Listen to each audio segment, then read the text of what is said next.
Nana kaget atas penjelasan dokter tentang kondisi Dewa. Buku Harian Seorang Istri disutradari oleh Maruli Ara, tayang setiap hari di SCTV pukul 21.15 waktu Indonesia Barat jika tidak ada perubahan jadwal. Di antara para pemainnya ialah Zu Abbas Jackson, Antonio Blanco Jr., Hana Saraswati, Umar Lubis, Cinta Brian. Sinetron Buku Harian Seorang Istri Minggu malam ini, tanggal 20 Maret tahun 2022 bercerita kalau Dewa nampak kesakitan, Nana lalu membawa Dewa ke rumah sakit. Setelah diperiksa oleh dokter, ternyata Dewa cedera tulang ekor. Dokter menyatakan kalau cedera Dewa ini parah dan bisa menyebabkan kelumpuhan. Nana pun kaget mendengarnya. Pada bagian lainnya, Nana dan Koko yang sedang berada di mobil tiba-tiba ada yang menghadang. Siapa gerangan yang melakukan penghadangan? Nana disangka menjebloskan Mama Farah ke penjara. Buku Harian Seorang Istri awalnya mengisahkan tentang Nana, Zu Jackson, yang terpaksa menikah dengan Dewa Buana Cinta Brian karena permintaan Wawan Umar Lubis, sang ayah. Namun, pernikahan mereka tidak berjalan mulus seperti yang diidam-idamkan Nana. Sinetron Buku Harian Seorang Istri bercerita tentang Mama Farah yang harus dipenjara karena kelakuannya sendiri, tapi menyangka kalau Nana dan orang-orang yang sudah memasukkannya ke penjara. Livia pun marah-marah ke Nana karena tega memenjarakan Mama Farah. Dewa menyuruh Livia menyalahkan Nana. Di bagian lain, Dewa dikalahkan Tony dalam sebuah keributan. Sebelumnya diceritakan kalau rekaman video Farah dan anak buahnya diterima Nana.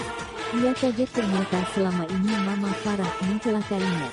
Tony dan anak buahnya mengejar Dewa. Buku Harian Seorang Istri seperti dilansir Salatiga terkini dari Sisnya. Mama Farah nampak di penjara karena kelakuannya sendiri. Dia malah marah ke Nana dan orang-orang yang sudah memasukkannya ke penjara. Livia marah-marah ke Nana, dia mengatakan kalau Mama Farah dipenjara karena Nana.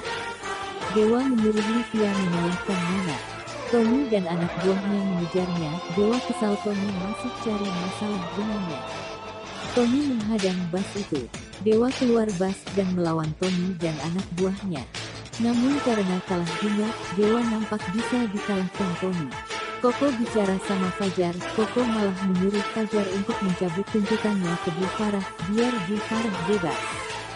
Di dalam penjara, Bu Farah nampak mendapatkan perlakuan buruk dari napi lain. Bu Farah sebagai napi baru ditekan.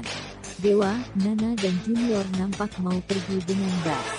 Namun Tony dan anak buahnya gak membiarkan mereka kabur. Sambil bersimpuh, Lia minta Fajar cabut tuntutannya pada Bu Farah. Seperti yang kita ketahui bahwa Bu Farah harus mendekam dalam jeruji besi karena laporan yang datang dari Fajar tentang semua kejahatannya selama ini. Bu Farah di dalam jeruji besi pun sangat terlihat sombong sehingga membuat semua rekan-rekan satu kamarnya pun sangat tidak menyukainya. Melihat kondisi Bu Farah yang begitu memprihatinkan membuat Lia akhirnya memutuskan untuk meminta bantuan Fajar. Sambil bersimpuh, Lia memohon kepada Fajar agar bisa mencabut semua tuntutannya yang ia laporkan kepada pihak kepolisian. Namun, sepertinya pendirian Fajar keras seperti batu karang di pantai, meski terus dihadang terjangan ombak namun ia tidak bergeser satu senti pun juga.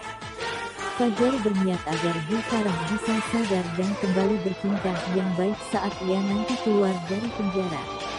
Fajar benar-benar tidak mau mencabut tuntutannya meskipun berkali-kali ia diminta oleh Lia.